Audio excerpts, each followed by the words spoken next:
Just a reminder, dear viewers. If you're enjoying AnimeKouhai videos, the creator would really appreciate it if you donated to her Patreon page to support her work. She puts a lot of thought, time, and effort into creating Tensura videos, and it's difficult for artists like her to continue putting out content without any support from amazing viewers like you. Check it out if you get a chance. However, as long as everyone loved our home, Tempest, I would do everything in my power to meet their expectations. Regardless of what kind of foreign enemy they are, I will crush them with all my might. Even if the enemy were the demon lord Guy, I'm prepared to kill him no matter what it takes. Well, Guy was horrifying, so I hoped it wouldn't come to that. I could sense their motivation, and I'm sure their feelings are genuine. Besides, people from all over the Great Jura Forest have heard rumors of the upcoming war and have offered their assistance. This mixed Majin Corps is the unit that brought them all together. Benimaru then added with a wry smile. Although I have removed the weaklings. Yeah, that's great. With this move, they could really do their best. The thought made me glad. Lastly, we had the Volunteer Corps. This was a unit derived from humans residing in Tempest and neighboring countries. In any case, if we were defeated, the nation surrounding the Great Jura Forest would also surely fall. Because of that, it was better to cooperate with us from the beginning, and so a group of people had gathered to offer their full support. Most of them were adventurers and mercenaries. It seemed that many of the immigrants we had accepted also volunteered. A lot of the idiots who risked their lives to explore the dungeon, who fed our monster avatars every time, also joined. The total number of these people was 20,000, and while we couldn't expect too much from them, they were still a considerable force. Well, that's everything on the left wing. The only difference between the right and the left wings is the level of loyalty to Tempest, or rather Rimuru-sama. Me? The right-wing troops are those who are willing to risk their lives for Rimuru-sama in this country. The left, in contrast, is a hodgepodge of different people with their own agendas. Some of them may truly have noble aspirations, but we didn't have time to conduct personal interviews, so we had to organize them like this.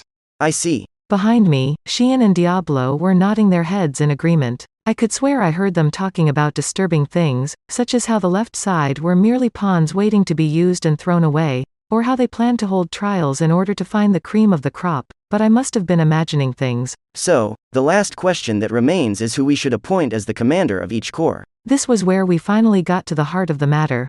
Well then, let us begin with the Western Reserve Force. This corps was by far the largest. Its allegiance was with the council and its members were scattered all across the region. Looking at sheer numbers alone, this wing is a large army of 200,000 strong. That said, I do not intend to move the 150,000 soldiers of the Western Reserve, so they will be deployed where they are stationed. Benimaru revealed. I suppose. Technically, they're a unit under the command of the council, so we could move them at our discretion, but I believe there's no need to summon them here. Although, if they gather in one place, I could use my magic to teleport them all at the same time. If we moved 150,000 people simultaneously, just trying to manage that would already be a gargantuan task. I had my doubts whether they'd be able to take proper military action until we set up a clear chain of command. It would be smarter to have strict security measures in place to prevent the Empire's spies from launching diversionary attacks in each country. I think so too. Benimaru agreed. Although it wouldn't be impossible for me to organize them with my power,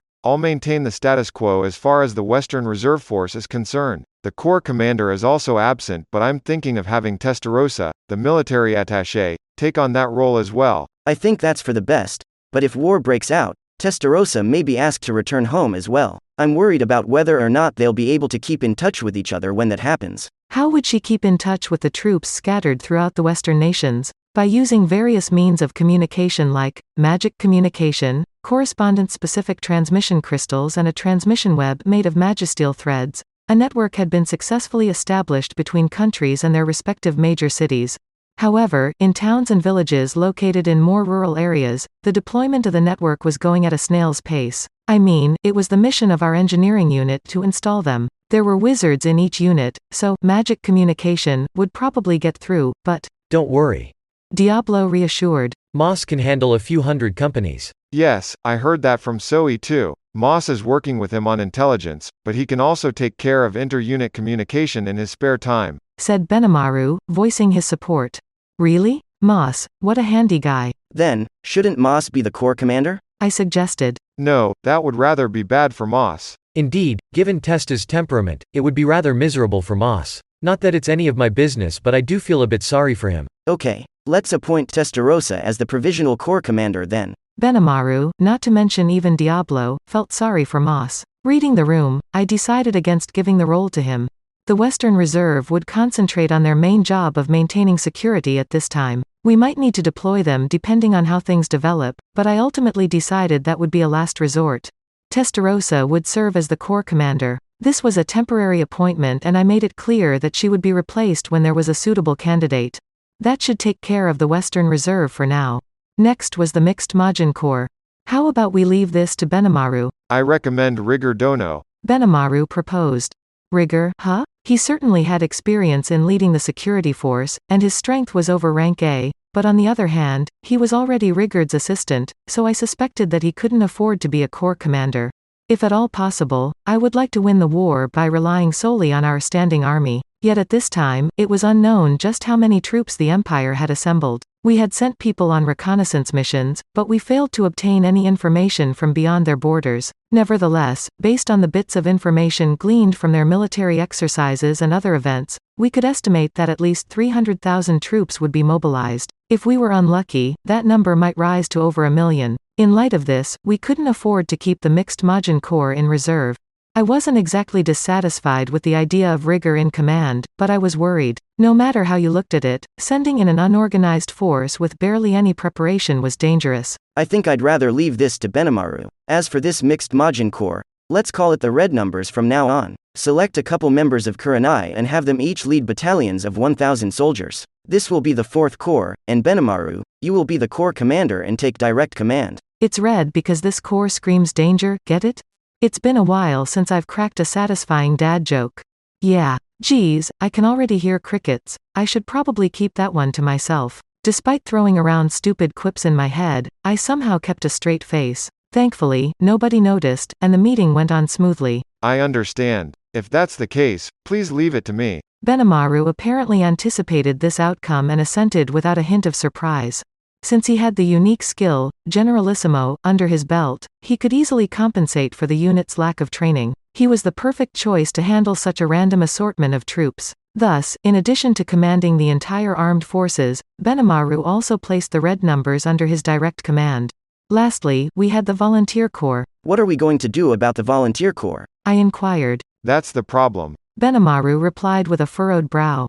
The Volunteer Corps consisted largely of humans. Benimaru was evidently worried that appointing a monster as the commander of such a unit might stir up unnecessary discontent. That's true. I agreed. If word gets out that humans can't get ahead in a monster country, our reputation is going to be damaged. Anyone who complains about such things is a weakling and a failure. We can't expect them to make it big anyway, so there's no need to worry about it. No, Xian. I mean, that's not completely wrong, but it'd be easy for people to believe that if they don't know us. I see. Humans are difficult beings. Xian remained skeptical, but our image-building strategy was important. It'd be ridiculous if we were called discriminatory over this kind of thing, so I thought we needed to give it some serious thought. But is there truly no one else more suitable? Diablo asked. He was right, and that's why Benimaru was worried. You aren't wrong. I said. They're volunteers, after all, so they're an unplanned addition, as far as I'm concerned. Yet, not taking advantage of their offer would be a waste. That's right. I genuinely appreciated the sincerity of those who volunteered, and I didn't want to let it go to waste. However, if we wanted to make good use of it, we needed a capable commander. These guys were even more of a mess than the mixed Majin Corps, which was now known as the Red Numbers. I couldn't imagine anyone other than Benimaru bringing them all together. Well, I don't know what to do. What about Gerard, who is under Soei's care? Benimaru probed. Not possible. We took him in as part of an undisclosed deal with the Kingdom of Ingracia, and I doubt he wants to be seen in public. I admitted. I haven't heard what kind of deal Testarossa made, but I don't think it's a good idea to let Gerard play an active role in the public eye. Apparently, he was even labeled as a traitor to humanity, so they had to make an example out of him by publicly declaring his death. While I didn't have any obligation to protect him, I didn't want to force him to play an active role, either. He would be more than competent, but he isn't a realistic option. Benimaru made a case for him, but he wasn't really pushing for it. He quickly gave up on him and started thinking about other candidates. Yet the problem remained, we needed a human as the commander. Names were proposed one after another, but nobody seemed to fit the bill. How about asking the Holy Knight Order for help? Xian suddenly suggested. Benimaru and I glanced at each other, then stared at Shion. We can't do that, can we? No, that's not. That's not possible, was what I tried to say, but Shion brought up a name and cut me off. Then, how about Masayuki Dono? Masayuki, eh? It was as if a light bulb went off in my head. That's it. That was impressive, Shion. Benimaru and I shouted at the same time. At that moment, we locked in Masayuki as the commander of the volunteer corps. Although the decision to appoint him was made without his approval, it was a wonderful choice that everyone could agree on. Masayuki was the only person that remained skeptical. Why should I? When I revealed the news to him, he had his head in his hands. But it can't be helped, right? Sad as it may be, war was looming over us. His opinion didn't matter. Although that might be contrary to my earlier stance, there was no need to be concerned about Masayuki because if we left it to him, then everything would eventually turn out perfectly fine on its own. He was a good friend to have in troubling times like these. As for me, Masayuki began. I've gotten pretty good at using my unique skill, Chosen One.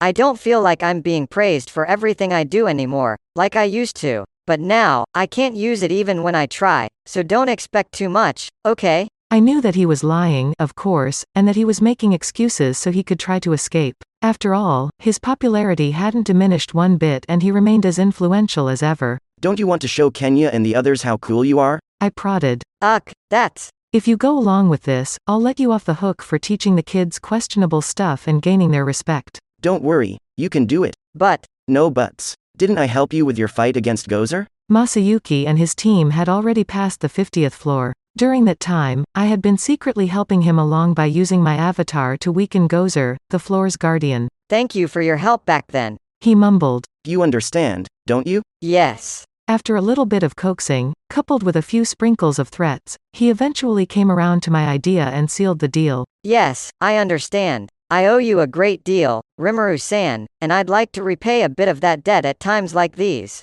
Although he was reluctant to do so, Masayuki agreed to be the corps commander. There were no complaints from the volunteers. Rather, I heard them shouting stuff like, "We did it," and "Victory is ours," all in a state of euphoria. No matter how dour Masayuki looked, he couldn't change the outcome now. This is how I thought things would end up. He said he mastered the unique skill, Chosen One, so what gives? As I'd suspected, it turned out that Masayuki had lied about mastering his skill. Or maybe this had nothing to do with his skill and it was simply his natural luck? That's it for this video, guys. Thank you for always watching my videos and supporting my channel. Shout out to the new members of AnimeKouhai sponsors, Kumo, Grover. Thank you so much for helping out.